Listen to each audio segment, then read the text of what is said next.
महादेव और विष्णु का प्रलयकारी युद्ध। ब्रह्मा, विष्णु और महेश, इन त्रिदेवों से ही संसार है। एक दूसरे को अपना आराध्य मानने वाले तीनों भगवान इस सृष्टि के जन्मदाता हैं। इसका पालन पोषण इन्हीं के हाथों में है। लेकिन तब क्या हो जब सृष्टिदाता ही एक दूसरे से विमुख हो जाए? क्या ऐसे में संसार की प्रक्रिया शांतिपूर्ण तरीके से चल पाएगी? जब एक दूसरे को पूजनीय मानने वाली दो शक्तियां ही एक दूसरे के विरुद्ध युद्ध मैदान में खड़ी हों, तो किसकी जीत होगी और किसकी हार, इसका पहले से ही अनुमान लगाना बहुत ही कठिन है। आज की इस कथा में हम बात कर रहे हैं देवों के देव महादेव और भगवान विष्णु के हुए एक ऐसे भयंकर युद्ध की, जहां सृष्टि का संचालन दांव पर था, जहां संसार का नाश होना तय था। लेकिन ऐसा हुआ क्यों? क्या थी परिस्थितियां जिसमें इस प्रलयकारी युद्ध की नींव रखी गई? क्यों एक दूसरे को अपना आराध्य मानने वाली दो महान शक्तियां एक दूसरे के प्रति कड़वी हो गई? इसी बात की चर्चा हम आज की इस कहानी में करेंगे। प्राचीन काल से ये कथा बताई जा रही है कि जब भगवान शिव अपने साकार रूप में आए तो उन्होंने खुद से प्रकृति यानी माँ आदि शक्ति को अलग कर दिया। ऐसे में सृष्टि के संचालन पर प्रभाव पड़ रहा था। बात की गंभीरता को देखते हुए भगवान विष्णु और ब्रह्मा ने एक निर्णय लिया। ब्रह्मदेव, सृष्टि के संचालन हेतु हमें ही कोई निर्णय लेना पड़ेगा, अपितु संचालन की प्रक्रिया डगमगाने लगेगी। बात आप बिल्कुल सही कह रहे हैं। भगवान शिव के इस तरह विमुख हो जाने से सृष्टि के संचालन पर कोई प्रभाव ना पड़े, उसका हमें ख्याल रखना चाहिए। और ऐसे में हम दोनों को ही मिलकर त्रिदेवों से जुड़ा काम संपन्न करना होगा। जी ब्रह्मदेव, सृष्टि की रचना की जिम्मेदारी आप रखिए और सृष्टि का पालन करने का दायित्व मैं उठाता हूँ। भगवान शिव का इस तरह खुद से माँ आदि शक्ति को पृथक कर देना इस संसार के संचालन पर बहुत बड़ा असर डाल सकता था। इसीलिए भगवान विष्णु और ब्रह्मदेव ने इसकी जिम्मेदारी खुद से उठाई। लेकिन वही चिंता का विषय अब भी भगवान शिव ही थे, क्योंकि इस तरह अपने दायित्वों से विहीन हो जाना किसी भी समस्या का समाधान नहीं था। देवी आदि शक्ति को खुद से अलग कर चुके देवों के देव महादेव एक लंबी साधना में जा चुके थे। वहीं दूसरी तरफ ब्रह्मांड का सही ढंग से संचालन करने के लिए भगवान ब्रह्मा ने अपनी कई संतानों और सप्त ऋषियों को जन्म दिया। वहीं प्रजा की देखरेख और मार्गदर्शन के लिए भगवान ब्रह्मा ने अपने पुत्र प्रजापति दक्ष को इसका भार सौंपा।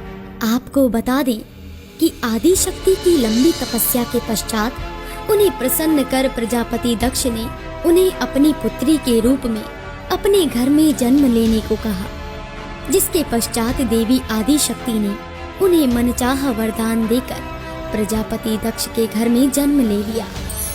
इसके पश्चात उनका नाम सती रखा गया। कई वर्षों की साधना के पश्चात जब महादेव अपनी गहरी साधना से बाहर आए तो उन्हें अकेलेपन, उदासीनता और साथ ही और भी कई एहसासों की अनुभूति हुई। शक्ति से अनासक्ति का मार्ग चुन चुके महादेव वैरागपन की यात्रा पर निकल चुके थे। खुद को सबसे विहीन कर महादेव जंगलों में भटकने लगे। वहीं अनंत काल तक इस यात्रा को चलता देख भगवान ब्रह्मा और विष्णु जी से नहीं रहा गया। अगर इसी तरह महादेव खुद को वैरागपन में डुबाते जाएंगे तो सृष्टि का अंत निश्चित है। हमें जल्द ही कोई उपाय निकालना होगा। कोई ऐसा उपाय जिससे महादेव को समझ आ जाए कि संसार में उनकी कितनी जरूरत है। प्रणाम प्रभु। गरुड़, जो कार्य तुम करने जा रहे हो उसके लिए संसार तुम्हें जन्मों जन्मों तक याद रखेगा। बस आपकी कृपा है प्रभु।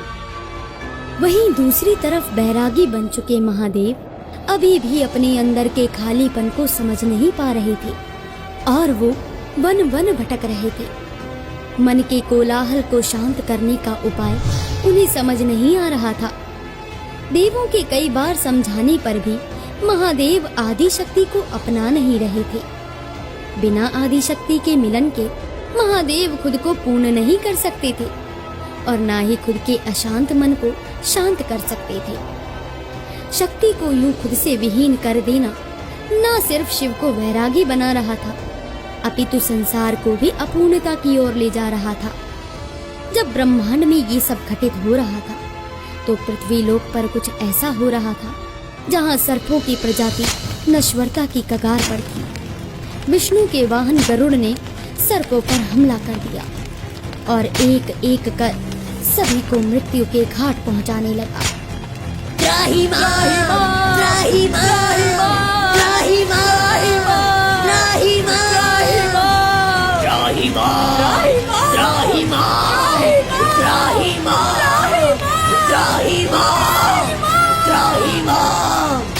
गरुड़ की क्रूरता बढ़ती ही जा रही थी। वो एक एक कर सभी सर्पों को मार देना चाहता था। अपने भाई बंधुओं को मरता देख वासुकी से रहा नहीं गया और वो सीधा महादेव के पास अपनी रक्षा की प्रार्थना लेकर गए।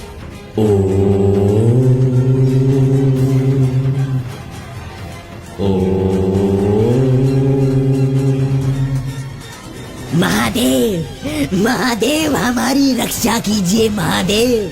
गरुड़ ने हम सभी सर्पों की प्रजाति पर हमला कर दिया है। अब आप ही हमें बचा सकते हैं, रक्षा कीजिए महादेव। वासुकी, अपनी रक्षा करने के लिए तुम पूर्ण रूप से सक्षम हो। गरुड़ तुम्हारा भाई है, वो ऐसा क्यों कर रहा है इसका कारण जानकर अपने भ्राता से बात करो। महादेव की बात मानकर वासुकी वहां से चले गए। फिर वो सर्पों के घर को युद्ध बना चुके गरुड़ के पास पहुंचे।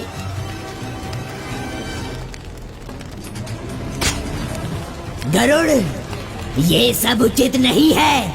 सर्पों पर हमला कर तुम नियमों का उल्लंघन कर रहे हो। मैं जो भी कर रहा हूँ अपने प्रभु विष्णु के कहने पर कर रहा हूँ। सर्प योनि इसी लायक है। मेरे होते हुए तुम किसी का कुछ नहीं बिगाड़ सकते। इन सबको छूने से पहले तुम्हें मुझसे युद्ध करना होगा। सर्प योनि की जान बचाने के लिए वासुकी ने गरुड़ के साथ युद्ध करने का निर्णय लिया।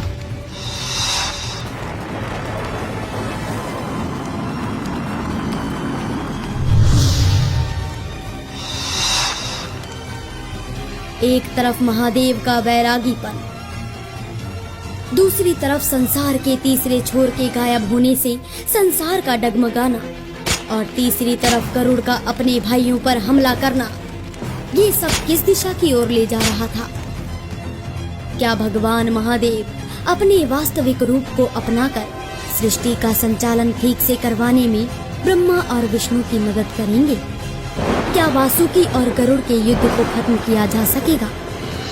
इन सब प्रश्नों के उत्तर के लिए देखना न भूलें इस कहानी का भाग 2।